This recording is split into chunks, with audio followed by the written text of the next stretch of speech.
Hello and welcome, everyone. Day 5. My goodness, we started the morning off in the Garifuna community in Honduras, and now we are going to the United States. Can you believe it? It's been 5 days so far. And today, it is my pleasure to present the executive director of the SCEN network, Alexander Easdale. Alexander is going to share his expertise and knowledge when it comes to the power of networking and what's happening with the climate and collaboration, communities and collaboration. Welcome, Alexander. How are you? Or Alex. I normally call him Alex. Call me Alex. I'm doing great, Suzanne. Good to see you again. You too, Alex. So I'm going to leave you on screen for you to share on your topic with us, and we'll come back later with Q&A. Okay? You got it. All right, then.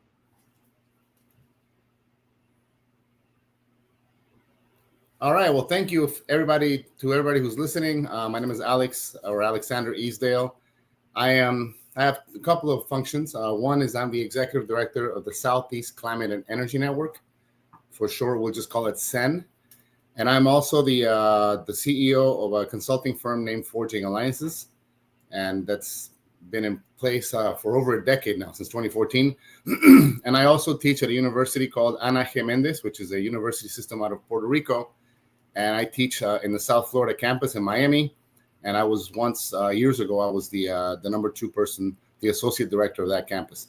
But the main thing that I do is I manage this network, lead this network called SCEN. So we can hit the next slide. Excellent. So this network was born as part of a larger national network called the U.S. Climate Action Network. And it is basically 75 member organizations that are that are based in 11 southeastern states in the U.S. So this is Virginia, North and South Carolina, Kentucky, Tennessee, Georgia, Florida, Louisiana, Mississippi, Alabama, Arkansas, and we also have a presence in Puerto Rico. So what we do basically is the main purpose of our work is to create a strategic alignment among our members and the different things that they do, grow capacity, and build power among member organizations in the communities in the Southeast of the United States and beyond. Basically, our vision is that the Southeastern U.S. is the leading region for just, equitable, and inclusive solutions to the climate crisis. So basically, and let me back up, we have a major crisis with climate change, as everybody or most everybody knows and understands. Natural disasters are much worse than they used to be. Extreme heat is deadly in many parts of the world. Hurricanes are normally now Category 4, Category 5. We have flooding. That's a big issue. Coastal areas are receding because of rising sea levels. And we have policies in many countries that are not conducive to us lowering carbon emissions and increasing renewable energy, which are solutions to help deal with the climate crisis and to decarbonize the atmosphere.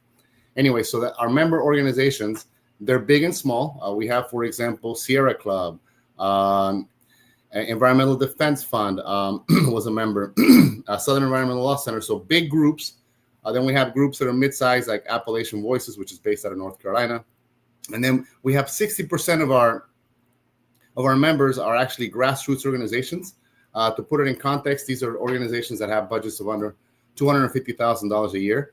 So again, about 45 of our members are small groups that do amazing work when it comes to proposing different policies in their communities and in their states, fighting gas, the expansion of methane gas pipelines, supporting the application of energy efficiency measures and renewable energy, and also educating people, especially younger generations, not only about the problems, but also about the solutions, because there are solutions. You know, reforestation is a wonderful solution. What the main topic of this entire event is around regenerative tourism, which I very strongly support, because there is space for us to help the planet and help our communities, but also be entrepreneurial, also, you know, create wealth in our communities, especially low-income communities. We can go to the next slide. All right, so the southeastern U.S., I already talked about this briefly, so I'll go quickly here. Very highly vulnerable to hurricanes, flooding, extreme heat, energy insecurity. I think that applies to other countries, including Central America, the Caribbean. Very vulnerable to hurricanes and extreme heat specifically. There's an underinvestment in grassroots-led climate solutions compared to other U.S. regions. So the south of the United States is more similar in many regards, or similar in many regards, at least parts of the south, to our developing country nations. I am originally from Argentina. The South is disproportionately impacted by climate impacts and also very underfunded. So we're doing something about that through this work. There's a disproportionate impact on low-income communities, communities of colors, and rural areas. And I think this is across the board in the U.S. and I think across the world, to be honest with you. There's a growing force for climate justice, home to powerful grassroots organizing, cultural movements, and faith-based leadership. So there's I work with a lot of faith-based organizations as well. I'm personally a Christian, but we work with Christian leaders and leaders of other faiths who see this issue as a major problem for their communities, and also we want to protect God's creation. Let's move on to the next slide. So a little bit about us. That's a picture of our team. Most of those are staff. You can see them in the middle, and there are several board members as well. This happened in Miami, on May 29th in Miami when we had our annual meeting. We had about 100 people there, and we had about 55 organizations represented in that meeting. It was a 2-day meeting, and it was wonderful. So again, I already said we're the largest climate justice and environmental network in the southeastern U.S. We are equity-driven and member-led, localized action with national and global influence. So we also participate in national spaces and in international spaces. We are very active in the United Nations and all of the fora that they have to deal with economic development and climate and environmental climate change and environmental justice. I already mentioned, that we're over 60% of our members are grassroots. Next slide. Oh, and 70% of our member organizations are led by women. All right, so basically these numbers here, and I don't have to stay here too long. I'll emphasize a couple of things, but over the years, our participation, we have working groups, we have, we provide capacity building to our members. Participation within our network has increased significantly, which is very, very encouraging. And the annual meeting that we had this year, we call it the SCEN convening, was our largest to date. And last year we did it in Memphis, Tennessee, and that was the largest to date up to that point. So again, these are not huge meetings, but between about 70 and 100 people is generally what we like to have. So big, but not too big, and we're able to really co-create, network, and strategize together and have fun as well. Another thing that I want to emphasize is that we have raised and re-granted over $1 million to our member organizations. Again, we are an NGO or a nonprofit organization. We're a small team. Big network, but a small team. But what we've done is we've been able to raise money to support our operations, right? But also we've been able to re-grant a lot of that money to different projects and organizations within our network, which has been very encouraging. We can go to the next slide. All right. So what do we do? And I started to talk about it in the previous slide, but we provide access to training, peer support, working groups, enrichment series, which is basically capacity building. So we provide, for example, grant writing trainings, individual donor fundraising trainings. We talk about legal issues, how to deal with policy and legal issues around renewable energy and issues of that nature. Community-based agreements. We've done trainings on those. Those are very important, for example, for public-private partnerships where we can have a company coming into a community and they can be good actors, right? And co-create with the community and come to an agreement as to that they're going to provide not only jobs, but also other benefits to that community. State and local strategic planning tables, basically. So again, we're in 11 states and in Puerto Rico. So what we do is we have a call where, and sometimes an in-person meeting where we group our different members by region. So let's say Florida and Georgia, right? North and South Carolina and Virginia, and they have, based on geography, they have certain issues in common, and they have campaigns that they're working on so they can kind of support each other. And these conversations are private, they're closed, They're not recorded, and it's been a very effective tool for our members to really work together and support each other. And we also work with historically Black colleges and universities and other universities in the U.S., and we have an internship program where we have students from those universities that come in. Like, for example, last summer we had 3 interns, and they had a great experience working with us. Obviously, they helped us, but they also learned a lot. So we're always looking to bring in that new pipeline of leaders and really working to empower young people in this movement and in this work. Next slide. All right, our impact. Again, in the last couple of years, we raised and re-granted over $500,000. We provided, sorry, I'm having a hard time seeing this. Over 15,000 households received disaster support after Hurricane Helene and Milton. I don't know if you heard of those hurricanes. They impacted the U.S. South. Specifically, this happened at exactly a year ago. It was September 30, October 1st, where Hurricane Helene impacted Florida, but then it went up through the entire state of Georgia and impacted western North Carolina, especially South Carolina and eastern Tennessee. And again, if you look at a map, that's way up there. And so that hurricane had major impacts. Unfortunately, there was loss of life, significant loss of life. There was a lot of structural damage, obviously. These are old growth forests.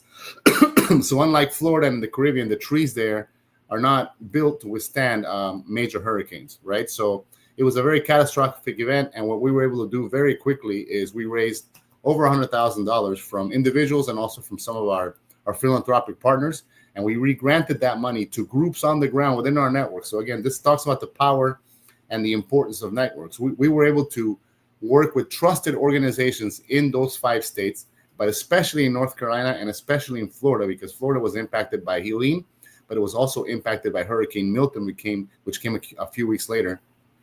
And we were able to get that money out there, and that money was directly, for example, in North Carolina, we were able to host a bunch of nurses and pay for their hotel rooms and provide food, water, medicines, diapers, basic needs for people who had lost everything. All right. So we did some numbers, and we were able to really help about 15,000 households, which is amazing. And obviously, we've developed a program now to where we can raise more money in the case of a disaster like this and be able to help more people. And I think the power of our members, again, I want to underscore the power of our membership.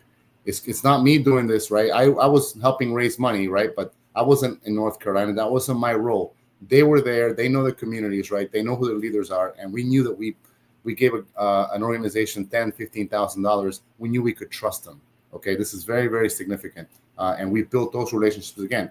Our network has been around since 2008, and we've been independent since 2018, right? And that's a lot of relationship building. That takes time. It takes time for trust to actually happen among leaders. All right, we can go to the next slide. There's a picture of my team. This is actually during the Miami convening. You can see right there, all of us wearing green. Okay. The picture on the bottom left is people at the annual meeting. The lady in the top right, she's Amy Adams. She's our deputy director and basically my right-hand person. And then on the top left, you'll see Ife Kilimanjaro, the woman with the red dress. She is the executive director of the U.S. Climate Action Network. Ann Livingston is a former interim director of Southeast Sustainability Directors Network, which is another network that works actually with local municipal governments and their sustainability or resilience directors across the Southeast. So they're a national partner. And then on my, right is Sofia Pesani, who is our operations director. Very proud of my team. Really love this team, this network. Next slide. All right.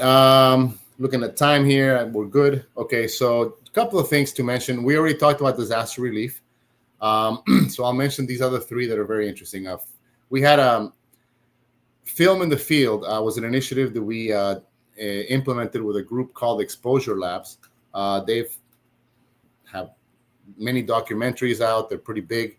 And they gave us some funding to fund basically documentaries by our member organizations. So we had a competitive selection process, and we had 5 different organizations create documentaries, including Aham Education, which is led by Nelly Bisram, who I understand presented not yesterday or Monday. So, anyways, Healing People Heal the Planet is the name of the documentary. Suzanne or somebody, if we can share that out, that'd be great for people to look at it because it's really good. And it talks about, I'm in it and a few other people are in it, and we talk about the work that we're doing in the South and globally. And it's worth mentioning that that documentary was premiered at the COP meeting. So it's the Council of the Parties, basically the international meeting about climate change that happens every year. It's called COP. And this one was 2 years ago in Dubai. And Nelly had an all-woman panel. They featured the film and they had a conversation about it, and apparently it was very, very successful. Another thing that I want to spotlight is we had a tour, the SCEN tour. Basically, we decided to set aside some funding, about $70,000 to re-grant, and about $40,000 basically was what the program cost was. So we'll say about $110,000, $120,000 of our own money. We didn't get a grant for this. This is money that we had, and we decided to spotlight small organizations and communities doing great work. So, for example, we featured. So we would provide the organization a grant, and then we would visit them and actually do an event or do something with them and help them, right? And also to amplify what they were doing, tell the story, get these very small groups, some national exposure, which led to some really good things. A lot of them were able to raise money and build their organizations, right, as a result of the tour. So a couple of examples is one, we visited a community garden in a very, very poor community in Mississippi, and it was a wonderful success. And this community garden is pretty big, and it has different people from the community come and participate.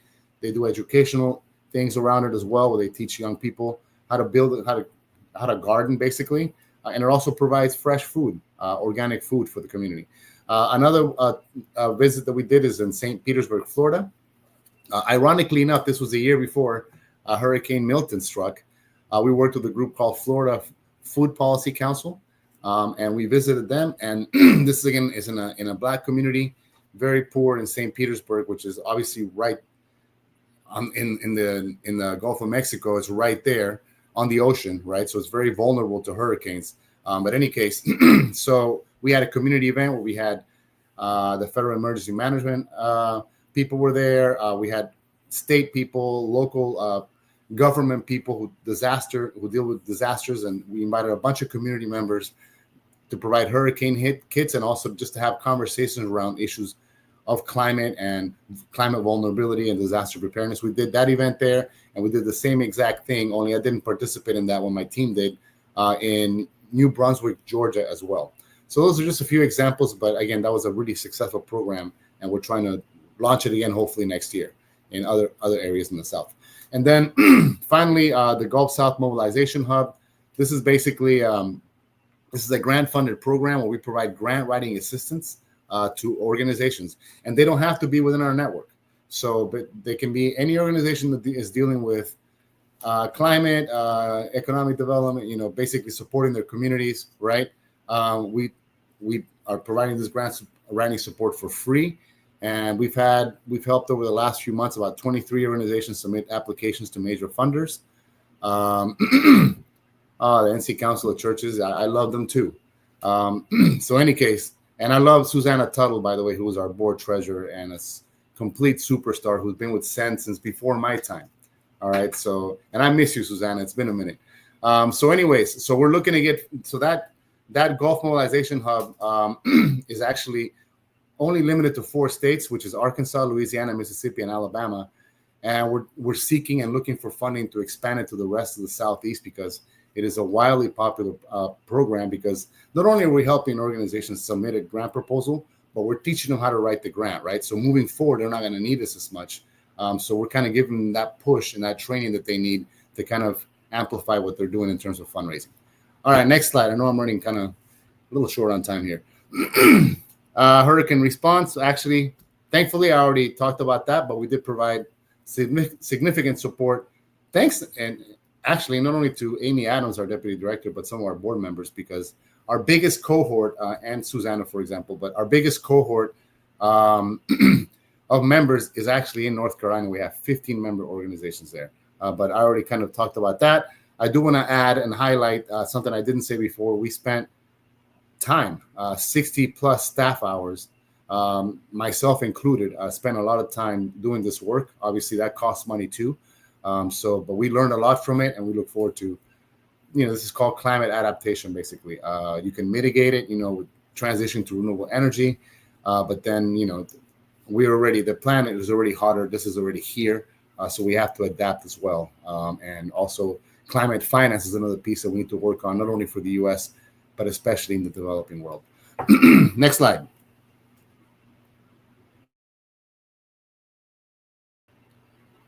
Talked about this. All right, next slide.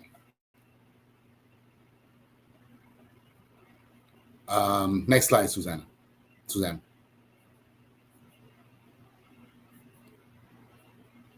All right, can y'all hear me? Maybe we're out of slides. Well, let me see. Let me read here to see if anything I forgot to mention. 800, over 800 disaster kits distributed in coastal Georgia. There you go.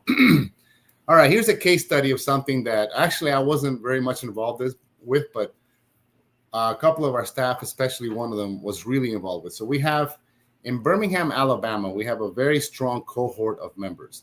I'll mention two of them, the Greater Alliance to Stop Pollution, called GASP, and the People's Justice Council, are two groups specifically that do amazing work there. And they worked with us, but GASP actually led this effort. They worked with the city of Birmingham to come up with a climate action framework that was approved by the city council. So they actually have a climate action plan now in place in the city of Birmingham. And you think, well, that's great. No, it's a 50-page framework that was shaped by town halls, surveys, focus groups, that was unanimously affirmed by the Birmingham City Council on Earth Day of 2025. So the amount of work that took to get to that point, it was a couple of years. The framework is now integrated into city planning and will guide Birmingham's official climate action plan. And SCEN is also exploring alignment with the broader Central Alabama Climate Plan, already supported by a majority of our Alabama members. Let me take this opportunity to say something for those who are not working in this field. In the United States and globally, I believe the number is higher. Over 70% of the population is concerned about climate change. In fact, the number is, well, there's a Yale poll of registered voters that came out in May. Registered voters, Republican and Democrat in this country, okay, in the United States, 79% support the United States to participate in the Paris Agreement. All right, so eight out of 10 people. All right, so this is not a political issue in the sense that it's partisan. I'm talking again from the perspective of the United States. This is actually an issue that affects all of us, rich and poor. It affects, doesn't matter your political, it impacts some people, especially lower income communities, disproportionately. Okay, I just want to be clear, but this impacts all of us and not just human beings. It impacts animal life, it impacts plant life. So things like this Climate Action Network, right? Those are wins that are replicable, that we can, that are encouraging, that we can replicate and we can apply. And that's, again, very valuable benefit of being part of a network where we can get engaged, because now, for instance, next week, we have something called Florida Climate Week. And myself, the SCEN, and also AHAM, and some other local groups, Environmental Protection Network being one of them, which is also a member of SCEN. That's a national organization that does a lot of capacity building. Anyways, we're doing a community event in the city of Sunrise, Florida. Sunrise is in South Florida, in Broward County, so Fort Lauderdale. We're doing a community event to talk about issues like things that people can do, right? How can you, so we have an organization that does composting, right? So they're going to come and present and teach us how to compost, okay? Teach us how to garden and do different things, right? Different habitual things that we can do as individuals to help our planet and help our communities. Next slide. I like these slides. I like when there's pictures. I don't have to talk too much. But that's actually in Birmingham. Those are the young people right there, as you see them, that made it happen. The young lady right there in the bottom left with the red hair, that's Abigail Franks. That's our senior membership and policy manager. And Abigail came in, and Sofia Pesano, who I mentioned earlier, who was our operations director, they came in as interns over 5 years ago and paid internships, and then eventually came on full time. and they've been promoted several times, and they've been a major, very, very important part of actually building our organization and our network. Anyways, next slide. After our convening, which I talked about in Miami, we did, you see a picture of some of us there. We did a local beach cleanup and coastal restoration. We planted some plants there in the ocean. Then some of us also went out and did some beach cleanup in a historically black beach in Davie, Florida. So very hot. This is actually about 7 p.m. and it was still very hot. But we try to balance off our carbon footprint for everybody coming down to Miami to do something in our community. And we amplified it, and it was actually very popular. And now we're doing another beach cleanup. Aham is leading another beach cleanup as part of Florida Climate Week next Sunday. So if you're in South Florida, reach out to myself or Nelly to go to that, because we have, and the event that we're doing in Sunrise as well. All right. Anyways, next slide. I believe I'll wrap it up with this, and this is last but not least. We have a podcast called the Climate Justice You All podcast. Now, if you've been to the southern U.S., you understand that people in the South sometimes say y'all. Instead of you all, they say y'all, right? So we call it the Climate Justice Y'all podcast. And I actually talked about this with a bunch of people in a panel last week in New York, and everybody was laughing. But basically, Abigail, and that's Marisha Malcolm, the daughter of Reverend Michael Malcolm, that People's Justice Council out of Alabama, they are the hosts. We've had 5 seasons, 68 episodes. Actually, that number is outdated. We're over 12,000 downloads. And listen to this. This is on a very, very small budget. We have listeners from every continent in the planet. I couldn't believe it. We have listeners. The only continent where we don't is Antarctica. Okay. And that's right, Susanna. Y'all means everyone. And y'all means all. Okay. This is fun. So 2:30, I'll stop with that. I think that was pretty robust presentation of our network. I'll just say one more thing, and I believe I mentioned it earlier, but I am entrepreneurial. I think there's a great opportunity with sustainable and regenerative tourism. I think, the more we can talk, the different sectors can talk to each other, the better we can be. So with that, Susanna, I'll end my presentation. Thank you so much. Thank you, Alex. Alex, I have a question based on what you shared with us about the beach cleanups and what we saw before. You said that you guys replant. I saw that you guys were planting. What kind of plants do you plant on the beaches? What kind of vegetation do you plant? I'm stumped. I was trying to remember which one it was, but I don't remember. I know that we purchased some plants, and about 20 of us went and planted them. Let me get back to you on that one. I don't want to make something up, but it was a plant that you can plant in the beach, and apparently it's grown, right? And we have a sign there, and in fact, we need to go back. Well, next Sunday we'll go and take pictures and see what the plants are. But it's been a successful planting activity for real. I just don't remember what. So Susanna, if you remember, put it in the chat. Was that? Oh, okay, so I imagine it's the kind of like fibrous roots that hold together the sand or hold together the coast. Yeah. Perhaps. Because we planted Okay, them then. right there. Yeah, on a sand dune. Mm-hmm.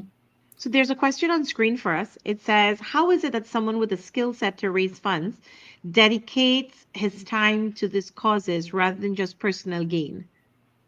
So, Yeah. I mean, in a way, I was kind of like, I had this question about like, in terms like, how do we move from volunteer? Like when you want to, as a volunteer, sometimes there isn't any sort of remuneration in the process, but it can consume a lot of time, and a lot of volunteers drop out because sometimes the time is such a valuable commodity in initiatives like this, Alex.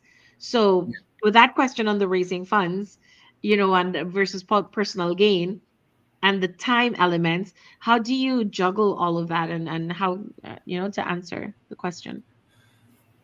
Yeah, that's a great question. And that's a very honest and direct question. So I really like that question. So like I said earlier, I've had a career trajectory where I haven't just worked with NGOs or nonprofits. I worked with the Argentine government. I worked in the private sector. I've been a professor. I've been a senior administrator at university. So I've done a lot of different things, right? And I've also been a consultant with Forging Alliances.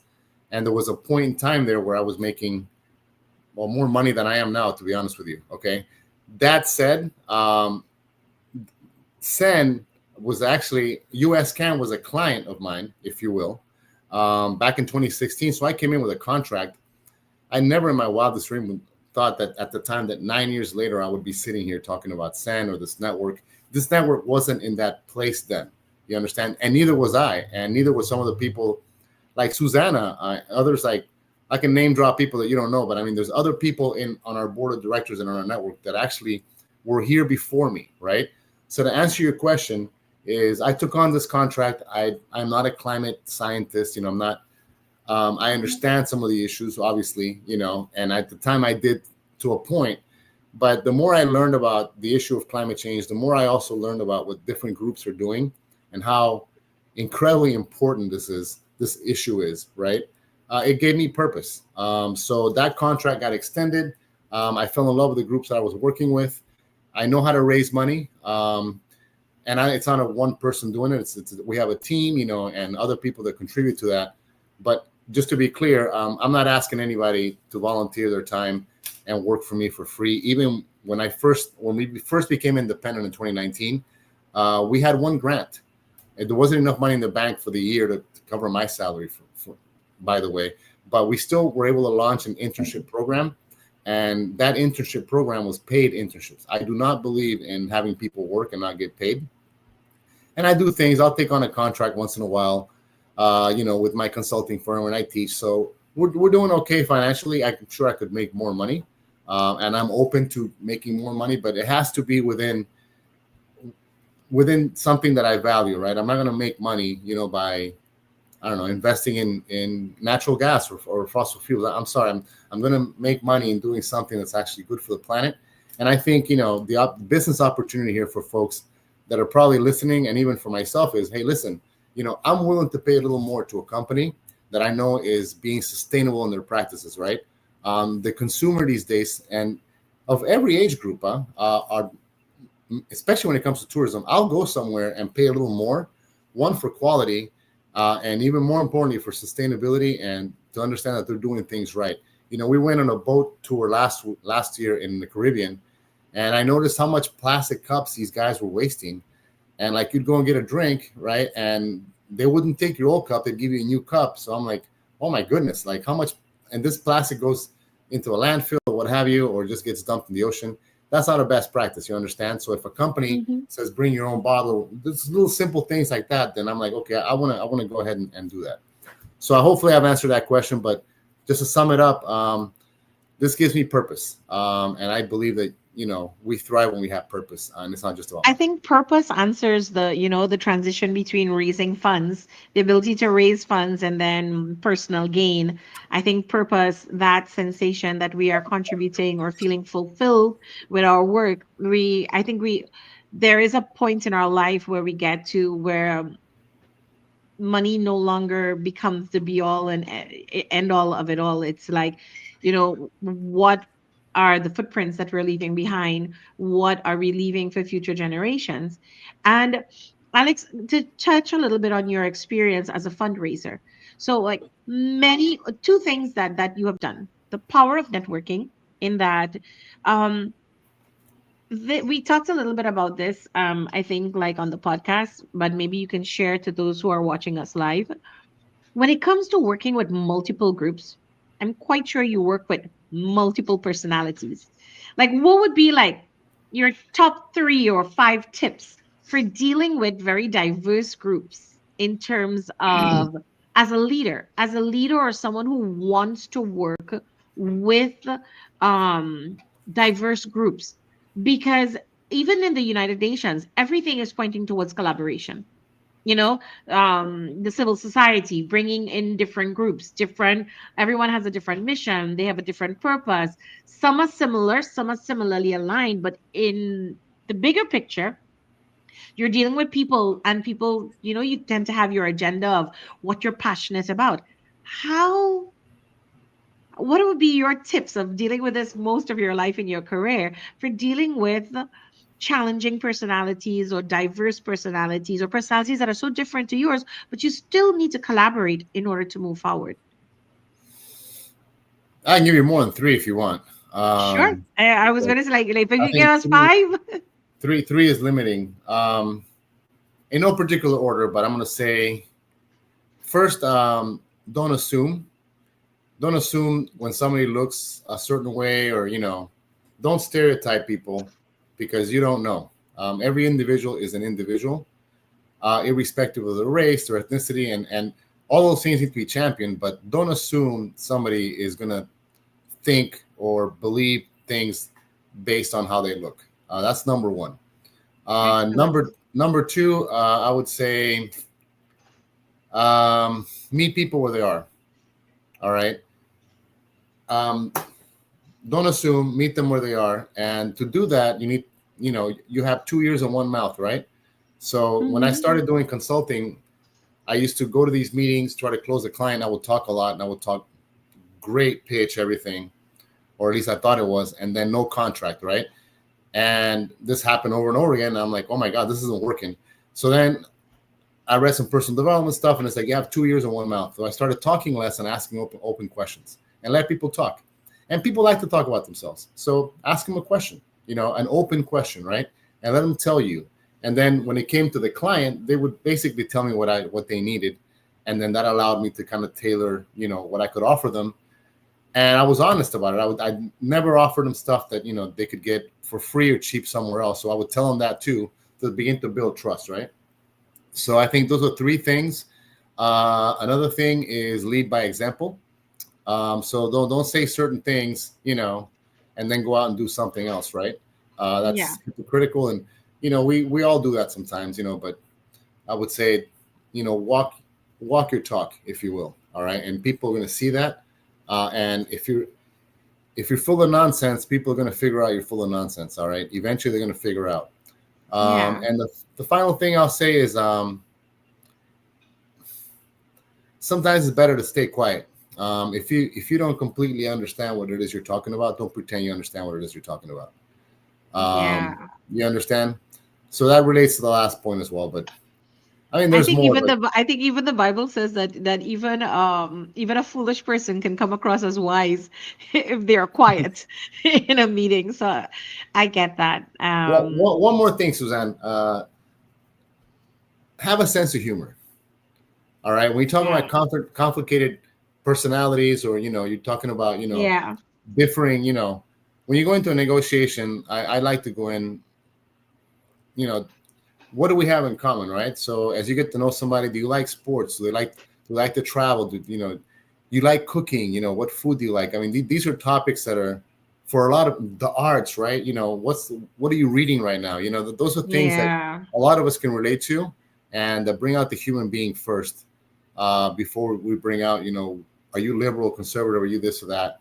That's I'm more interested in the person, and I think the more you can do that and do it in an authentic way, the better off you'll be. This is a tough job. It's not always easy, but it's a lot of fun Yeah. too. Yes, managing diverse. We have another question here by John, one of our team members. He says, how do you tackle organizations that justify selecting their service or their product providers only by selecting the cheapest option? I don't know how much that question applies to me, to be honest with you. We're an NGO, um, but I'll say you get what you pay for. I've been taught. It's always nice to get a discount. Psychologically, like you go and buy a car, for example, and you leave thinking you got a discount. Maybe you did, maybe you didn't, maybe you were sold the discount, right? But people always want to they want quality, but they always want to think that they've saved some money, right? They got something of a higher value for less. That's totally cool. But if you're always going to be cheap about it, I'm like, you're going to get what you pay for. I mean, it is what it is, unfortunately. Alex, taking a little bit off of that particular question, you know, there's this whole move towards lean management. So when you hear lean management, it's always about doing more with less. So a lot of professionals feel kind of squeezed, or they feel like, I mean, I can understand that sometimes you're not paid the quality of your service. Like you said, you get what you pay for. And sometimes that's also frustrating in the industry because you kind of know you're what you're bringing to the table. You've done the lead by example, you've done these things. So like how do you deal with the frustration when you know, persons, they simply decide that they want to go with the they're undervaluing the quality of what's being presenting. That can be a frustrating element sometimes for professional volunteers that are in the process and they're working towards something. You know, you're asking for a grant, you know the cost of things, but you know that the lean management answer may not cover, and you're still going to have to pick up extra slack because you know they won't cover it on the budget because you know it's pushing the human being to go beyond that extra mile because you want the project, you want to benefit the community, but sometimes you do have to sacrifice um, because people are not recognizing that what you are legitimately putting in the budget, it does require all of these things. Like, how do you guys do like deal with that when you're budgeting and defining costs and grant writing? You know, when presenting grants, I think that's one of the hardest things in grant writing, defining the budget and knowing how to represent the skill sets. Well, as far as the budget is concerned, I think you know you shouldn't you should do a Cadillac budget. Let's just say that. Okay, our budgets What's are a not Cadillac cheap. budget?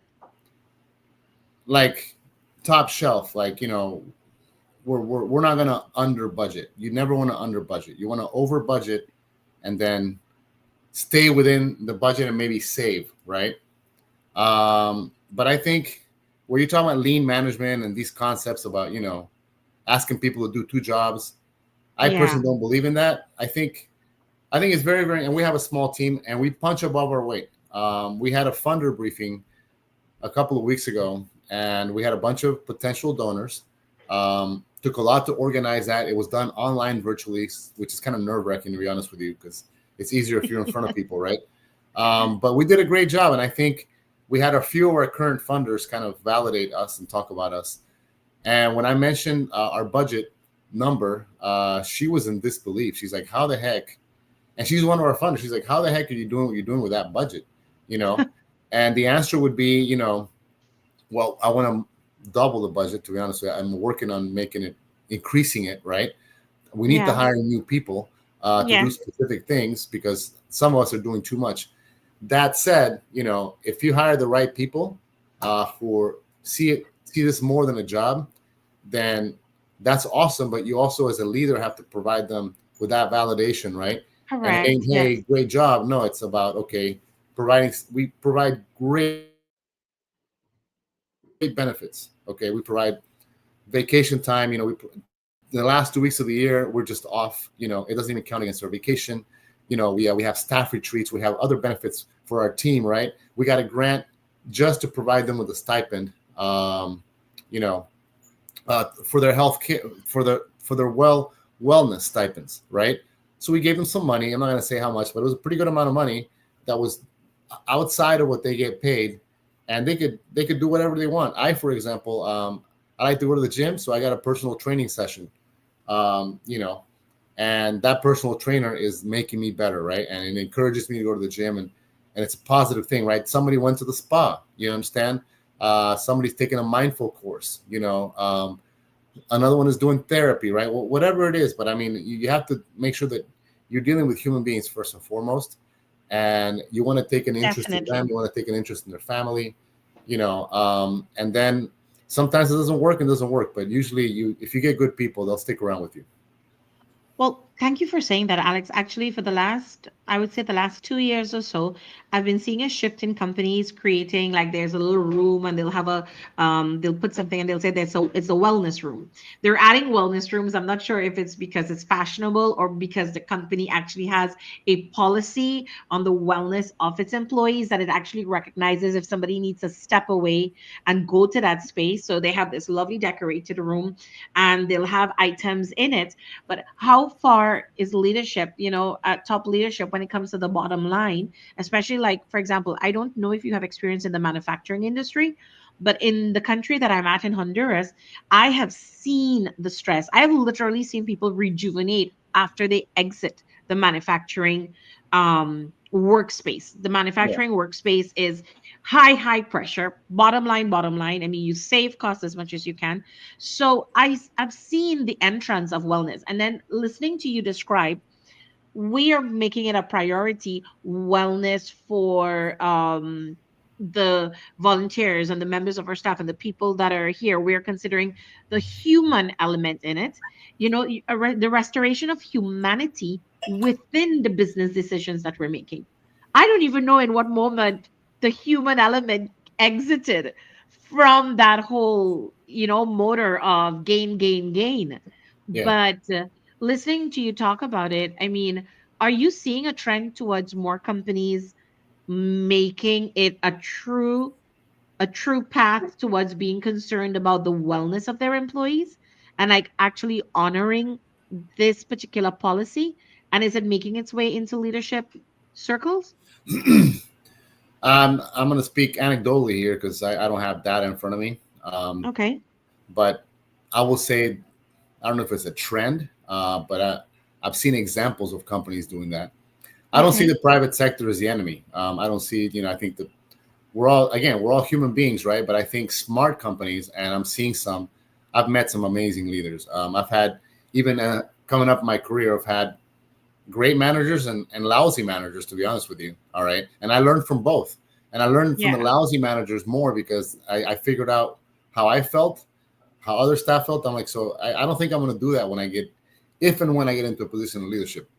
Right. So, but I Yeah. think a lot of companies are. I think it's a different mindset. I think you're talking about really something much bigger than just that specific element. I think Correct. the Yeah. extractive mindset, the you always have to grow mindset, it's that mindset is starting to change. That we need to move into a different era where I think we're more holistic in our thinking. I think we don't see the planet and other living beings as the other or Yeah. subservient to us.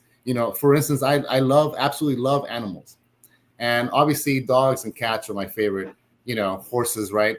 But even the ones I don't like raccoons, are very entertaining. You understand? Like I just like animals. And they complement us. You see, so they're like they're part of our family as opposed to just something that's there to serve us, if you will. So I think our mindset needs to change. But the private sector is a different animal, and the private sector, there's a lot of pressures. Bottom line, it's a little different from NGOs. And I just want to say this one more thing related to this. I'm sitting here in an air conditioned office, in my home, on a Zoom call, right, or on this live stream. I get to travel, I get to work and meet amazing people. It's hard work, but I'm very privileged. All right. Going back to that original question, why Yeah. am I not trying to make more money? I am trying to make more money for myself, right? But at the same time, it's like you have to understand and recognize the fact that we're all very privileged to be doing this. Um, go out and see agricultural workers here in Florida, all right, in the summer, or the roofers that put up our solar panels, change our roof and then Yeah. put up solar panels. That's work. Huh? That's a different type of work. Okay, Yeah. that's backbreaking work. So let's recognize that those working people, work a little harder than I do. That's for sure. Yeah, I think it's a beautiful note to you brought the humane aspect into alignment with the money aspect in terms of you know we got to look beyond the money and look at how do we maintain. And it's right, every aspect of work requires someone to, there's an element of sacrifice, but how do we compensate that sacrifice by treating people with dignity in their salaries, or treating people with dignity by recognizing the work that they're doing? And I guess, I think that it kind of even adds to the element that allowed that for this summit to come about. Regenera Travel Summit, regenerative tourism, a regenerative mindset. um it's not just about how we've done things, it's about how can we improve them, how can we leave the place better than where we have been there. And the work, I remember last year, Mitigation did, I think for 2 years running, they have done a 1 day retreat for activists and advocates because they were burning out. Volunteers were literally burning out. And I remember going to one and I thought, um, You know what? And I was impacted by how many people were becoming hopeless because they were tired. And then that one retreat and reconnecting and being able to share the stories and share what everyone was going through kind of re injected you with this energy that allowed you to go back out. So, listening to all the people here, like the Regenera Travel Summit has been like one giant online retreat for me so far. It's really been an amazing treat to listen to all these different creative people and pioneers and brave individuals doing something where purpose and passion complement each other. And if we can get purpose, passion, and profit in a way that it blesses the whole world, that's just perfect. So, Alex, I want to say thank you very much for giving us your time and your expertise and knowledge. And I think that we hope that you can collaborate with us for future endeavors, because I think there's um a lot that this part of the world that I'm in can hear more about leadership that sees the humane aspect of dealing with its people in Mhm. a way that, it's not always about, like you said, the extractive mindset, cracking the whip. It has to go a particular way. I think that is being broken. That here on the camel's back is being broken, and to help us keep spreading the regenerative mindsets for a better future. So, That's oh, very, thank very you, well put. Susanna. Very well Thank put, you. Suzanne. Thank you, Vienna, and everybody else. I look forward to co-creating and working with y'all. Oh, yeah. You can count on that. Whatever you need, let me know, and we'll definitely talk. But very, very excited to participate and support this conference, this virtual conference, and yeah, I look forward to it. So Our thanks very much, passion y'all. and purpose is Regenerate in-person event next year, God willing. That is going to be the passion and purpose after this online event. Thank you very much, Alex. Thank you, Susanna, and those who are joined us on our YouTube live stream. Thank you very much for taking time. I know how powerful and valuable time is, so we appreciate you listening, and we appreciate you being there. So go to our regeneratravel.com, join our members area for so much more to come for us. So thank you. Bye, everyone. That's closing our day 5.